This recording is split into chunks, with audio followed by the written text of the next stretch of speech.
안녕하세요. 예, 아까 소개받은 인문논술 강사 손봉우라고 합니다. 저는 이번 설명회 때 제 홍보를 많이 해야 되나 아니면 정보를 많이 들어야 되나 고민을 많이 했거든요. 그래서 오늘은 정보를 조금 더 드리고 제 뒤에 홍보를 조금 붙이는 걸로 가겠습니다. 그래서 좀 이제 오늘 제가 드릴 말씀은 아까 말씀하셨던 것처럼 서강대, 성대, 그다음에 한양대, 중앙대, 이대, 경희대, 외대 이렇게 7개의 학교 중에서 사실 원서를 7개 다 쓰실 거 아니잖아요. 그렇죠? 그러니까 이 중에서 일부 학교를 좀 선별해서 써야 되는데 이렇게 선별하는 일종의 방법, 지원 전략 이런 것들을 제가 좀 뭉뚱그려서 수업들을 조금 설명회를 좀 진행하도록 하겠습니다. 그리고 마지막에 제 강의 소개 간단하게 하고요. 자, 학교별 선별 지원 전략을 대학별 논술 분석과 동시에 진행을 하겠습니다. 제가 이 7개 학교 중에 가장 첫 번째로 추천하고 싶은 학교는 경쟁률 순으로 갈게요. 어떤 학교일 것 같습니까? 힌트를 드리자면 요건데. 예, 이대입니다. 어, 바로 넘어갈게요. 뭐 이런 건 좀 사진 찍으셔도 돼요. 네. 어, 이화여대 같은 경우에는 기본적으로 경쟁률이 비슷한 레벨에 있는 학교에 비해서 좀 높은 편이에요. 세기암 6에다가 거기다가 여학생들만 지원할 수 있고 그다음에 추가로 보게 되면은 최저 등급 조건이 좀 높다 보니까 최저 등급 조건에서 걸러지는 친구들이 되게 좀 많아요. 그래서 지금 보시다시피 실질 경쟁률이 아마 대다수 학과가 한 자리가 나올 가능성이 큽니다. 이화여대를 보게 되면 보통 이제 학과들을 통합해 갖고 경쟁률을 평균으로 계산해서 공개하는 경우가 많은데 그 경쟁률도 보게 되면 스크랜튼 학부나 초등교육처럼 좀 인기 많은 학과의 경쟁률이 높아서 이런 부분들이 반영된 부분이 크기 때문에 실제 학과별로 보게 되면 경쟁률이 한 자리인 학교들도 되게 많을 거예요. 다만 우리 남학생들 같은 경우에는 지원하고 싶으면 성전환 수술을 받아야 된다라는 게 약간 좀 걸리적거리긴 하지만 여학생들 같은 경우에는 최저 맞춰서 2대 논술 도전해 보는 게 어떻게 보면 학생부 종합전형보다 경쟁률이 낮기 때문에 상당히 괜찮은 학교입니다. 자, 우선 이렇게 조금 보시면은 이화여대 같은 경우에는 인문하고 사회하고 계열 구분이 있는데 좀 눈여겨보실 게 뭐냐면은 영어제 시문은 인문만 나오고요. 그다음에 수리 논술 문제가 사회 계열하고 상경 계열에서 수리 논술 문제가 나와요. 영어제 시문은 난이도가 어느 정도 되냐면 보통 3에서 4등급 정도면 독해할 수 있을 정도로 아주 어려운 지문은 아니고요. 그다음에 수리 논술 문제 같은 경우에는 보통 4등급 정도까지도 풀 수 있는 문제가 나오는데 주로 경제 함수 문제가 나옵니다. 어떤 거냐면 왜 이런 거 있죠? 은행에다가 부었는데 그 적금의 이자를 복리로 계산했을 때 어느 정도 나오는지. 그래서 우리 아이가 혹시 이화여대 사회계열에 지원하고 싶은데 수리 논술이 좀 걱정이 된다고 하면 이화여대 입학처 홈페이지에 들어가셔서 3개년치 기출문제하고 해설을 다운받으세요. 그리고 나서 맨 마지막 3번 문제가 수리문항이니 3번 문제만 3개 풀어보시고 그중에서 이제 2개 이상 맞으면 이화여대 사회계열로 쓰는 것도 괜찮은 지원 전략입니다. 경쟁률은 양쪽 다 비슷하게 나오니까요. 그다음에 문항은 대학교 문제 스타일을 저는 6개로 나누는데 주로 이제 비교, 설명, 평가, 자기연의 문제들이 나오고 전체 난이도는 인문 논술에서 중상에 속합니다. 문제는 그렇게 어렵진 않은데요. 지문이 조금 어려워서 지문들 독해가 좀 힘들어요. 그래서 얘네 학교를 합격하려면 기본적으로 지문들 독해를 잘해야 되고 두 번째는 뭐냐면 얘네 학교가 되게 특이하게 원고지에다 글을 쓰는 게 아니라 노트식 원고지에다 글을 씁니다. 그리고 분량도 자유예요. 성균관대학교처럼. 그런데 얘네 학교가 뭐를 조금 좋아하냐면 길게 쓰는 걸 좀 좋아라 해요. 그러니까 풍부한 분석을 선호하는 학교입니다. 그래서 이화여대를 조금 합격하려면 말씀드렸던 것처럼 제시문 독해하고 조금 풍부한 분석이 얘네 학교 합격 포인트다. 이렇게 알아두시면 되고 합격 컷은 생각보다 높진 않습니다. 논술 점수로 보면 100점 만점에 75점에서 80점 정도 받으면 얘네 학교 들어간다라고 생각하시면 돼요. 자, 이제 두 번째 학교로 넘어가 보겠습니다. 자, 첫 번째는 제가 이화여대 추천을 드렸고, 두 번째로는 경쟁률이 낮은 학교가 어딜까요? 힌트를 드리면 이건데, 아마 맞추기 힘드실 겁니다. 참고로 지금 보시는 이 화면은 호수잖아요. 모 학교 안에 있는 호수입니다. 예, 건국대학교 안에 있는 일가모라는 큰 호수인데, 이 호수에 이 학교가 들어갈까라는 논쟁이 붙은 적이 있거든요. 바로 이 학교입니다. 예, 외대예요. 외대 캠퍼스가 너무 작아가지고서 이 외대가 건대 일가모 안에 들어갈까 여기에 대해서 논쟁이 붙은 적이 있는데 뭐 모서리가 걸린다는 얘기들이 꽤 있더라고요. 자, 그래서 외대를 이렇게 좀 보시면 얘네 학교 같은 경우에는 어문계열 같은 경우에는 경쟁률이 10대 1 내외일 거예요. 뭐 동양어 학부나 서양어 학부 같은 경우에는 특히 뭐 태국어 학과나 이런 데 같은 경우에는 경쟁률이 기본적으로 한 자리입니다. 얘네 학교는 언어로 조금 특화된 이미지가 있어서 그런지 논술 문제도 쉽고 최저 등급 조건도 맞출만한데 애들이 은근히 지원을 많이 안 하더라고요. 외대가. 자, 얘네 학교 같은 경우에는 뭐 이제 보시다시피 계열은 인문하고 사회로 구분이 있는데 인문이든 사회든 수리 논술 문제가 출제되지는 않아요. 단 인문 계열에선 영어 제시문이 나오는데 영어 제시문이 매우 짧습니다. 한 4줄짜리가 나오고 이화여대하고 비교해 보면은 영어 제시문이 더 쉬워요. 4등급 정도가 독해할 수 있는 정도의 쉬운 영어 제시문이 나오고 사회 계열 같은 경우에는 영어 제시문이 안 나오는 대신 맨 마지막 문제가 수리 문제는 아니고 도표, 그래프 해석하는 문제가 나옵니다. 근데 문제 난이도는 매우 낮아요. 그래서 이렇게 조금 보시면 전체 난이도는 중하고요. 1번 문제, 2번 문제, 3번 문제 이렇게 3개가 나오는데 분량도 매우 짧습니다. 400자, 450자, 500자 이렇게 짧은 글쓰기를 요구하고 그 다음에 특이사항을 보게 되면 요걸 약간 좀 계속 눈여겨보셔야 되는 게 정형화된 유형이라고 제가 써놓은 학교들이 있거든요. 그러니까 문제가 고정되어 있다는 얘기예요. 1번부터 3번까지. 이 얘기는 뭐냐면 연습한 만큼 충분히 실력이 늘 수 있는 학교다라고 생각하시면 됩니다. 즉 단기간에 쫓아올 수 있는 학교다라고 생각하시면 돼요. 그래서 외대는 단기간에 쫓아올 수 있는 학교고요. 단 논술 문제가 너무 조금 난이도가 낮아서 합격 컷이 높아요. 얘네 학교에서 합격 컷을 딱 한 번 공개한 적이 있는데 얼추 100점 만점에 95점 이상이라고 생각하시면 됩니다. 즉 얘네 학교는 실수를 안 해야 들어가는 학교다라고 생각하시면 돼요. 자, 세 번째입니다. 세 번째로 추천드린 학교는 힌트는 여기 글씨에 있어요. 글자에 글자. 네, 중앙대학교입니다. 눈치 되게 빠르신데요. 중복이란 말 보시고.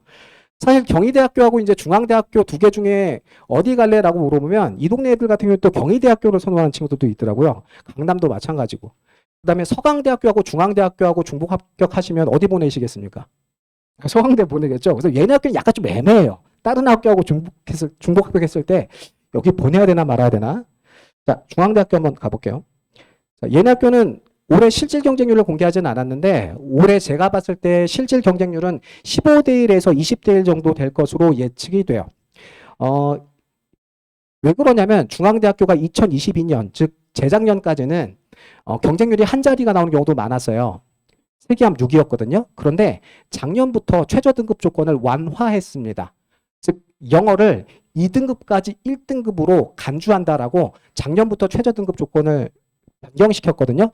그러다 보니까 최저 맞춘 애들이 조금 늘어서 경쟁률은 얼추 한 15대 1에서 20대 1 정도 나올 것 같고요. 얘네 학교는 경영경제 계열에서만 수리논술 문제가 나옵니다. 영어 제시문은 안 나오고요. 대신 이제 경영경제 같은 경우에도 수학이 이화여대보다 조금 어렵습니다. 문제는 주로 미적이나 확통에서 나와요. 1학년, 2학년 때 배웠던 미적이나 확통. 보통 수학 등급으로 따지면 3등급 정도 되는 친구들이 충분히 풀 수 있다고 얘기를 해요. 그래서 중앙대 경영경제 역시 혹시 내가 수리논술 문제를 풀 수 있나 없나를 테스트하고 싶으면 입학처 홈페이지에서 이화여대와 같은 방식으로 테스트해 보시면 됩니다. 자, 얘네 학교도 외대와 마찬가지로 1번부터 3번까지 분량이 매우 적어요. 1번 570, 2번 570, 3번 420 이렇게 나오는데 1번하고 2번은 계열 공통 문제라고 생각하시면 되고 경영경제 계열에서만 3번에서 수리논술 문제가 출제가 됩니다. 자, 마지막에 보시면은 특이사항이 전체 난이도는 중상인데 얘네 학교는 뭐가 조금 특징이냐? 제시문이 많습니다. 읽어야 될 지문이 엄청 많아요. 한 10개까지 나오거든요. 보통 학교들은 5-6개 정도 나오는데 거기다 각 제시문에서 나오는 지문의 분량도 엄청 많아요. 그래서 얘네 학교는 분량은 짧고 답안 작성 분량은 짧고 지문은 길기 때문에 전부 다 그냥 독해력 테스트가 되는 그런 문항들을 출제한다고 보시면 됩니다. 제가 특이사항을 보면 정형화라는 말에 잘 주목하셔서 보라고 말씀드렸죠. 얘네 학교 논술 문제도 1번부터 3번까지 스타일이 어느 정도 좀 정해져 있기 때문에 연습량에 비례해서 실력을 높일 수 있는 학교 중에 하나입니다. 자, 근데 이제 얘네 학교는 뭐가 조금 있냐면은, 체감 난이도는 그렇게 높지는 않은데, 막상 합격 컷을 발표한 걸 보면, 만만치 않아요. 아까 외대가 제가 합격 컷이 어느 정도라 그랬죠? 95점 정도라 그랬죠? 중앙대학교 같은 경우에는 경쟁률이 15대 1, 20대 1이 된다 하더라도 80점 정도가 합격 컷이에요. 그리고 얘네 학교 같은 경우에는 본인이 직접 글 쓰고 채점 기준이 워낙 디테일하게 나와 있다 보니 스스로 점수를 매겨볼 수가 있습니다. 이해가시죠? 그래서 80점 넘어가면 우리 아이가 합격 가능성이 있구나라고 생각하시면 돼요. 자, 네 번째 추천드릴 학교는요. 힌트는 이겁니다. 어딜까요? 아, 세종대요? 저 세종대학교 이걸 얘기 안 하는데. 아, 맞습니다. 성균관대학교예요. 얘네 학교는 설명회 때마다 이런 얘기를 하는데 신사임당과 세종대왕이 자기 학교하고 전부 다 연관된 사람들이라고 집회에 나올 만한 유명한 윈이 되려면 자기 학교 다녀야 된다라고 그렇게 홍보를 해요. 그래서 왜 이황도 이제 성균관 출신이고 이이도 성균관 출신이고 그래서 이분들을 자기 학교 학생이라고 얘기하고요. 신사임당을 학부모라고 얘기하고요. 세종대왕이 성균관을 만들었고 그다음에 그 안에서 유생과 토론했기 때문에 교수라고 얘기합니다. 일반적으로. 자, 성균관대학교 한번 가볼게요. 자, 얘네 학교는 실질 경쟁률은 공개하진 않았습니다만 올해 제가 봤을 땐 중앙대학교보다는 살짝 경쟁률이 높게 나올 거라고 예상이 돼요. 20대 1에서 25대 1. 얘네 학교도 중앙대학교하고 마찬가지로 작년부터 최저등급 조건을 조금 완화시켰습니다.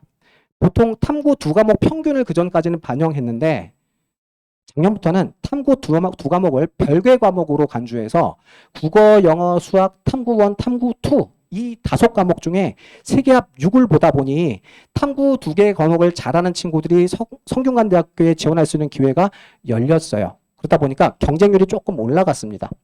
자, 보시면 성균관대학교는 영어 제시문도 안 나오고요. 모든 계열에서. 그다음에 수리 논술 문제도 출제가 되지 않습니다.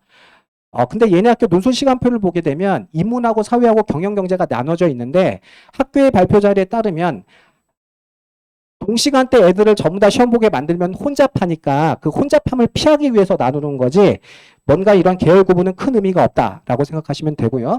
자, 얘네 학교는 이화여대하고 마찬가지로 줄 원고지, 즉 노트식 원고지다 쓰게 되는데 전체 난이도는 중상입니다. 생각보다 어려워요, 얘네 학교가.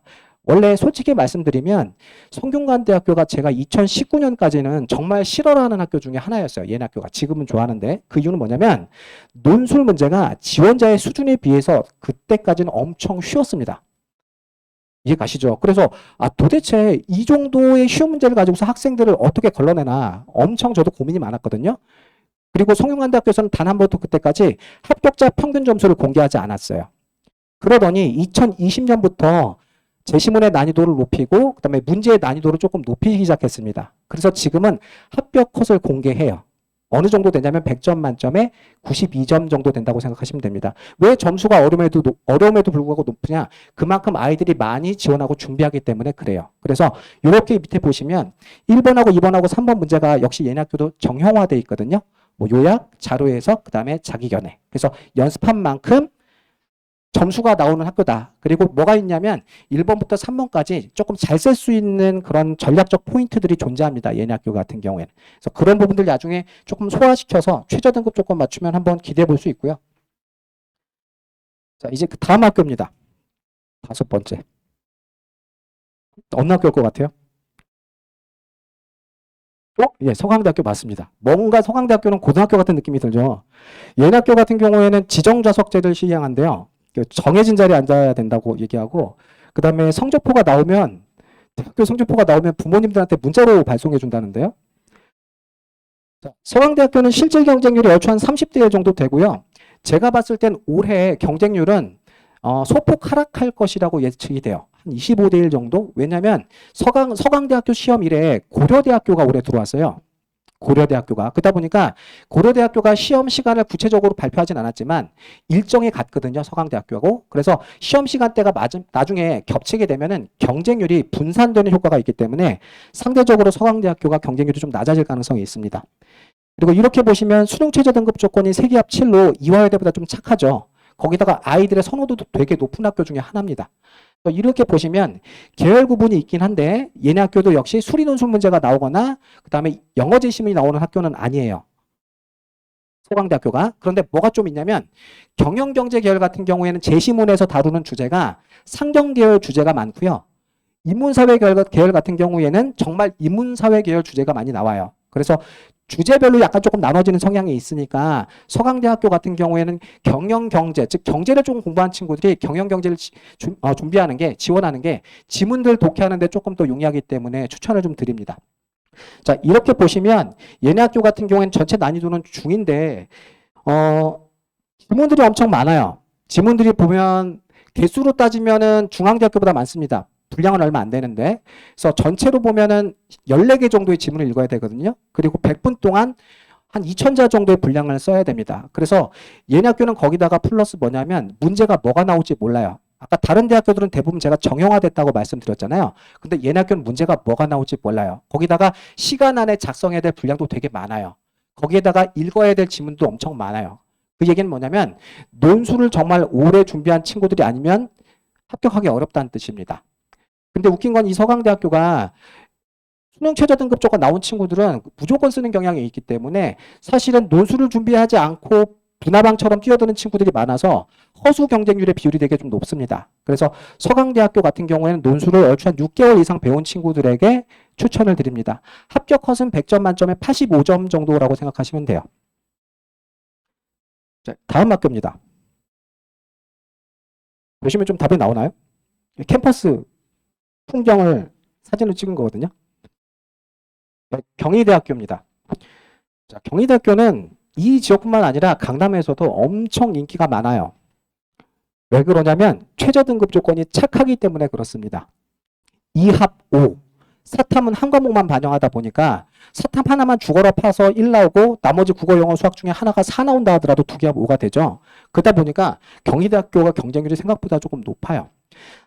서울캠 기준으로는 35대 1 정도 되고 얘네 학교는 국제캠도 서울캠하고 똑같은 최저 등급 조건을 적용하기 때문에 다만 지원자의 수준이 아무래도 이제 국제캠을 지원한 친구들이 약간 좀 낮다 보니까 경쟁률이 국제캠은 15대 1 정도로 형성이 돼요.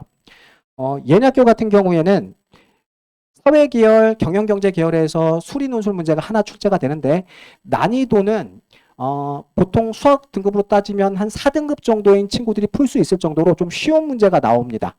주로 문제는 뭐냐면 확통에서 나와요. 얘네 같은 경우에는. 그래서 역시 경희대학교 사회계열이나 상경계열에 지원을 희망하는 친구들 같은 경우에는 이화여대하고 동일한 방식으로 한번 연습해 보세요. 그 문제가 풀만한지 아닌지.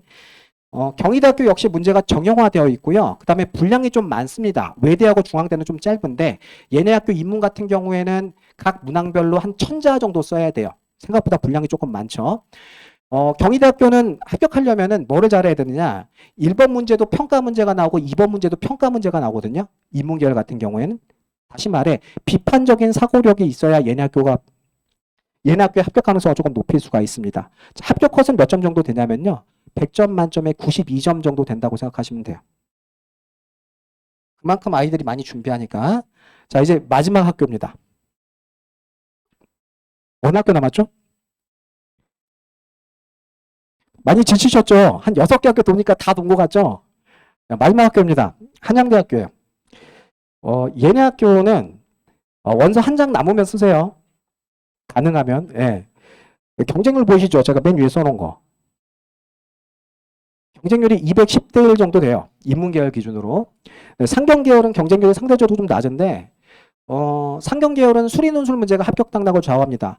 수리논술을 출제하는 모든 인문계열 대학 중에 가장 어려워요. 수학 등급이 2등급 이상이면 쓰시고 아니면 그냥 안 쓰시는 걸 추천합니다. 인문계열 문제는요. 제가 아까 왜 상남자 그림을 보여줬는데 얘네 학교 같은 경우에 최저 등급 조건도 없고요. 논술 문제도 꼴랑 하나 나와요. 인문사회계열에서 한 문제. 1200자짜리 문제 한 문제. 이거 90분 동안 푸는 건데 그 문제에서 잘 풀면 수능 성적하고 상관없이 내신 성적하고 상관없이 한양대 합격의 영광을 누릴 수가 있습니다. 그래서 경쟁률이 저렇게 높은 거예요. 예. 연세대학교도 경쟁률이 똑같이 최저가 없다 보니까 한양대처럼 높을 줄 알았는데 웃긴 건 한양대학교가 연대보다 2배 이상 높아요. 왜 그럴까요? 애들이 양심이 있어서요. 이해가시죠? 자, 그래서 이렇게 이제 보시면 얘네 학교 같은 경우에는 정상적인 방법으로 들어가기 어렵기 때문에 여기 특이사항을 보시게 되면 제가 3번 있죠, 3번. 인문의 경우 정답 플러스 뭐 개성을 넣어야 들어갈 수 있다. 어차피 경쟁률 200대 1이면 뭐 아니면 도식으로 써야 되는 겁니다. 남들만큼 써선 절대 붙을 수가 없어요. 그래서 이런 것도 좀 배우셔야 됩니다. 자, 그럼 이제 제가 학교들을 얼추 이제 1번부터 7번까지 뭐 경쟁률 중심으로 제가 말씀을 드렸는데 제 강의 소개를 좀 간략하게 하겠습니다. 한 10분이면 될 것 같아요. 저는 2007년부터 논술 강의를 했고요. 강남대성에서는 한 5년 정도 있었고 주로 여기 이제 항림에서 한 18년째 강의를 하고 있네요. 그리고 학교 출강은 꾸준히 했습니다. 거의 18년 정도 계속 하고 있고, 지금은 이제 대치 논증과 추론해서 강의를 하고 있고요. 그 다음에 뭐 대광고등학교 아까 출강한다고 여기 실장님이 말씀해 주셨는데 학교 출강을 하고 있습니다. 저는 디테일이 다른 논술을 지향하는데요. 그럼 이 디테일이 뭐냐? 여기에 대한 말씀을 좀 드리겠습니다. 제 강의 소개요. 제 강의 소개를 보려면 우리가 여태까지 7개 학교의 논술 전형을 분석하느라 머리가 좀 아팠잖아요. 그래서 이 머리를 식힐 겸 한 학교의 기출문제를 잠깐 봐야 됩니다. 괜찮으신가요? 괜찮으신가요? 눈빛이 되게 퀭하신데요, 지금? 자, 문제 보시면 이 문제가 연세대학교 기출문제거든요, 과거에. 문제 이렇게 한번 보세요. 제10나의 언어 현상을 적절한 기준을 사용하여 분류 한번 해보래요. 그 다음에 그 유형들을 가다실과 가다시2의 핵심 내용을 활용해서 평가 한번 해보래요. 이해 갑니까? 예. 그러면은 이제 제시문 나에서 그 언어 현상이 이렇게 나와 있는데, 가다시2는 뺐어요. 그러니까 가다시1만 보시면 되고, 제시문 나를 이렇게 보시면은 제가 일부러 그 언어 현상이 조금 분류될 수 있게끔 첫 번째 줄에 나와 있는 언어 현상과 두 번째 줄에 나와 있는 게 좀 다르거든요. 보시죠. 포샵질부터 맞아. 여기까지는 개인적 차원에서 그냥 소통의 효율성을 위해서 언어를 변형한 거고요. 그 다음에 뭐 손주병, 삼포시대 이런 말도 많이 들어보셨지 않습니까? 그렇죠? 어떤 사회 현상을 반영한 신조어라고 생각하시면 돼요. 예를 들어 이렇게 나눴다고 가정을 합시다.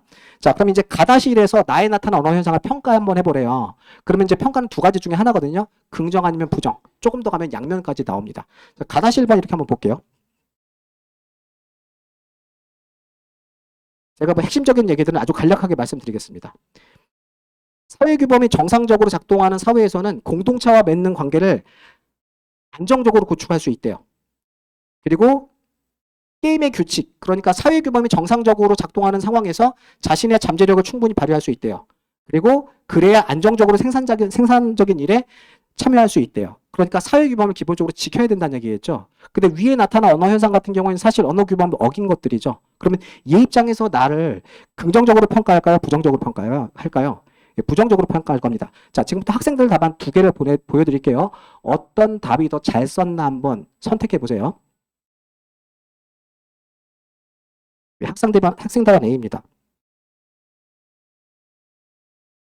읽으셨으면 이렇게 동그라미 사인 보내주시면 돼요.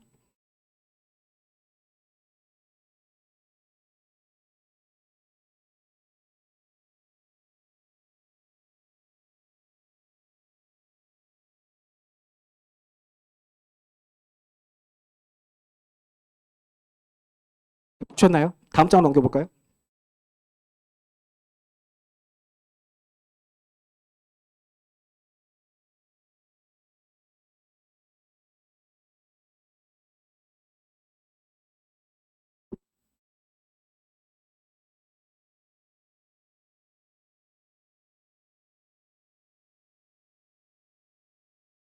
분위기가 도서관 같은데요? 읽어보셨나요? 자, 손을 이렇게 들어주시면 됩니다. 학생 답안 A가 더 잘 쓴 것 같다. 응? 있네요. 계시네요. 학생 답안 B가 더 잘 쓴 것 같다. 아, 예. 내려주십시오. 부모님들이 평가하는 게 맞습니다. 이 답안 중에 A하고 B 중에 B가 더 잘 썼거든요. 왜 B가 더 잘 썼을까요? 그렇죠. 이런 느낌이 좀 들죠. 분석하고 논증이 조금 더 구체적이지 않을까. 매우 정확하게 파악하신 겁니다. 그런데 논술은 웃긴 게 A 답안처럼 쓰는 친구들이 되게 많다는 얘기예요. 어떤 친구들이 주로 그런지 아세요? 공부 잘하는 애들이요. 공부 잘하는 애들이요. 수능 성적 높은 애들이 답을 B보단 A처럼 씁니다. 왜 그럴까 가만히 한번 생각해 봤는데 기본적으로 지문들 독해가 잘 안 되는 경우도 있지만 공부 잘하는 애들 같은 경우에는 왜 이런 걸 굳이 설명해야 되느냐에 대한 필요성을 잘 못 느낄 때가 있어요. 어떤 느낌인지 아시겠죠? 왜 우리 고등학교 다닐 때 보면 조금 공부 잘하는 친구들한테 질문을 하면 답을 되게 잘해주는 친구도 있겠지만 왜 이걸 모르냐라는 식으로 타박하는 그런 친구들도 있잖아요. 그런 거라고 좀 생각하시면 됩니다. 그래서 제가 이 얘기를 왜 드린 거냐면 수능하고 뭐 내신 같은 경우에는 프로가 좀 존재하지만 프로페셔널한 애들이 존재하지만 논술 같은 경우는 전부 다 아마추어예요. 이해 가시죠? 그래서 상대적으로 보게 되면 수능 성적이 좀 낮은 친구들이 논술 같은 경우에는 연습을 통해 충분히 뒤집을 수가 있습니다. 자, 그럼 저는 어떤 수업을 하는 사람이냐? 대입 논술은 기본적으로 시험이기 때문에 아까 제가 말씀드렸던 것처럼 합격 컷을 말씀드렸던 것처럼 점수를 매겨야 됩니다. 그렇죠? 그러면 어때요? 객관적인 정답이 존재하겠죠? 맞습니까? 이런 시험이긴 한데 얘가 수능하고 다른 건 이런 부분입니다. 보세요. 경희대학교 채점 기준이에요. 예리한 문제 제기, 독창적인 구성, 탁월한 표현 등에 대해서는 가산점을 부여한다. 가볼게요. 글이 매우 논리적이거나 창의적인 경우 최대 5점 가산 점수를 5점 정도 가산할 수 있음. 중앙대학교 채점 기준입니다. 그 다음에 지금 보시는 건 한양대학교 채점 기준입니다. 즉 논술은 글이다 보니까 다른 친구들에 비해서 똑같은 답이지만 다르게 쓸 수 있는 포인트들이 다 존재하거든요. 그것이 문장력이든 분석력이든 혹은 구성력이든 다른 친구들보다 잘 쓸 수 있는 포인트들이 존재하는데 이걸 저는 뭐라고 얘기하냐면 개성 혹은 디테일이라고 얘기합니다. 막상 애들 이제 논술 시험 보러 갔다가 오면요. 논술 시험 문제 자체가 아예 어려워버리면 이건 그냥 독해력으로 승부가 갈리는데 간혹 애들이 이럴 때가 있어요. 논술을 오래 한 친구들은 본인이 시험 보고 논술 문제가 쉬웠다 어려웠다 금방 판단하거든요. 근데 가장 걱정될 때가 언제냐면 애들이 시험 보고 문자가 왔는데 톡이 왔는데 시험이 너무 쉬웠어요. 이렇게 올 때가 가장 걱정스러워요. 왜? 걔만 잘 본 게 아닐 거니까. 그러니까 어쨌든 논술 같은 경우에는 상대평가하고 다른 친구들보다 잘 써야 붙는 거기 때문에 전 이 플러스 알파를 만드는 강의를 조금 지향을 합니다. 그래서 이렇게 보시면 이제 요약하는 방법들의 구조들을 잡아주면서 뭐 다른 문제 유형도 마찬가지예요. 뭐 독해력하고 구성력을 높이는 그런 작업들을 하거나 그다음에 지금 보시는 답안은 한양대학교 입학처 홈페이지에 가면은 우수 답안으로 선정이 돼서 올라온 답안이거든요. 이 친구는 제가 작년에 연락을 받았던 친구인데 자기 답안이 한양대학교 우수 답안으로 선정이 됐다고. 그래서 이 친구가 한양대학교 인문논술 수석한 친구입니다. 그리고 참고로 2018년에도 제가 쳤던 친구가 오늘 연락이 왔는데 자기가 인문논술 수석이라고 하더라고요. 그래서 이 친구 답을 이렇게 보게 되면 남들보다 심층적인 분석을 더 잘했어요. 자, 좀 더 가시면 이건 제가 건국대학교 논술 문제 풀 때 애들한테 알려주는 방법인데 위에 있는 얘기들은 그렇게 중요한 게 아닙니다. 뭐 글의 전체적인 어떤 구조들에 대한 얘기를 하고 있고 빨간색 글씨 보이시죠? 빨간색 글씨. 그러니까 이 부분을까지 읽어낼 수 있으면 여기까지 한번 시도해 봐라. 남들하고 조금 다르게. 그래서 이렇게 심층적인 창의적인 분석들을 지향을 하고요. 지금 보시는 건 10점말 풀인데 아이들의 어휘력을 향상시키고 그다음에 사탐에서 잘 모르는 이론들에 대한 이해를 돕기 위해서 제가 자체 제작한 10점말 풀이를 3주에서 4주 정도에 한 번씩 시행하고 있습니다. 이건 표현력 향상을 위해서 그렇고요. 그다음에 요거는 사탐 과목에서 조금 자주 등장하는 주제와 이론들을 제가 좀 정리한 게 있는데 이런 자료들을 좀 애들한테 좀 나눠줌으로써 제시문에 대한 이해력을 조금 높이고 그다음에 표현력을 높이는 그런 강의들을 하고 있습니다. 좀 더 한번 가볼게요. 사실 제가 정답 플러스 알파를 지향하는 강의를 하지만 저 혼자 열심히 해서는 절대 합격 가능성을 높일 수 없어요. 딱 하나만 준비해 오시면 됩니다. 그냥 아이들이 다시 쓰기 정도 할 정도만 되면 그때는 합격 가능성을 훨씬 더 높일 수가 있습니다. 자, 제가 지금 이건 이제 수업 진도인데 토요일 저녁반은 진도가 거의 끝났어요. 얘네 반은 12월 달 말쯤에 개강을 해서 그리고 일요일 반 같은 경우는 6월 9일 날 제가 개강을 했습니다. 그래서 지금 앞에 요약 분류 파트 진행을 하고 있어요.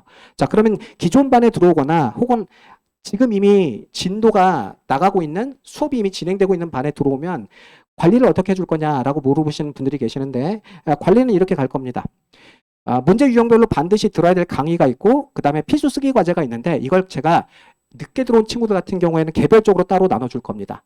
그래서 제가 보통 수업 시간 1시간 전에 따로 불러가지고서 첨삭을 따로 해주고 설명을 따로 해주고 그 다음에 여기서 괜찮으면 다음 강의를 또 줘요. 그래서 아이들 조금 뭐 늦게 시작한다 하더라도 기존 반에 들어오면 제가 잘 케어할 테니까 너무 걱정하지 마시고요. 그리고 지금 이제 이렇게 보시는 건 뭐냐면 제가 금요일 날 저녁에 6시에 강의를 하나 더 개설을 하는데요. 일요일 날 저녁에 배우는 것하고 똑같습니다. 요약부터 자료 해석까지 아까 대학교 논술 문제 스타일을 크게 묶으면 6개라 그랬는데 그 6개 문제 유형별 제시문 독해법과 답안 구조를 배우는 수업이라고 생각하시면 됩니다. 그리고 기존 반, 토요일 저녁반 같은 경우에는 얘네 같은 경우는 이미 유형편이 다 끝나가지고서요. 지금 보시다시피 대학교 문제 스타일을 크게 이제 4개 정도로 묶어가지고서 뭐 분류 설명 평가, 영어 제시문 독해 능력들을 뭐 점검하면서 1회하고 5회 중에 1회하고 5회 차에 뭐 연대, 성대 혹은 뭐 이화여대, 경희대, 외대가 가능한지, 그다음에 답안 분량 작성 짧은 분량 쓰는 게 조금 더 나은지 아니면 좀 긴 걸 쓰는 게 좀 더 나은지. 애들마다 조금 뭐라면 그 답안을 쓸 때 짧은 거 잘 쓴 놈이 있고 긴 거 잘 쓴 놈이 있거든요. 그래서 이런 것들은 테스트하면서 우리 아이가 어떤 학교에 조금 적합한지를 토요일반에서는 테스트를 하려고 합니다. 자, 지금 보시는 건 이제 학생들의 성적표인데요.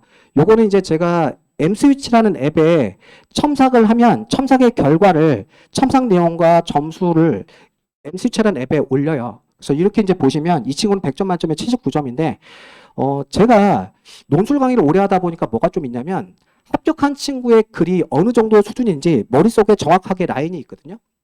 그 라인을 넘어가면 이 친구는 100% 합격한다라는 그런 어떤 자신감들이 좀 생겨요. 제 입장에서 보게 되면. 그래서 점수 기준으로 좀 말씀을 드리면 제 수업 기준으로 70점이 기본 점수, 80점이 중간, 90점이면 경쟁률하고 상관없이 무조건 합격하는 답안, 85점 이상이면 합격 가능성이 있는 답안이라고 평가하시면 됩니다. 그래서 아이들의 6월 모의고사, 그 다음에 9월 모의고사, 그 다음에 학생들의 어떤 논술의 객관적인 성취도 등을 종합해서 제가 9월 달에 가장 이상적이고 학생에게 적합한 수시 지원 전략을 짜 드릴 예정입니다. 자, 제 설명은 여기서 마칠 거고요. 끝까지 경청해 주셔서 감사합니다.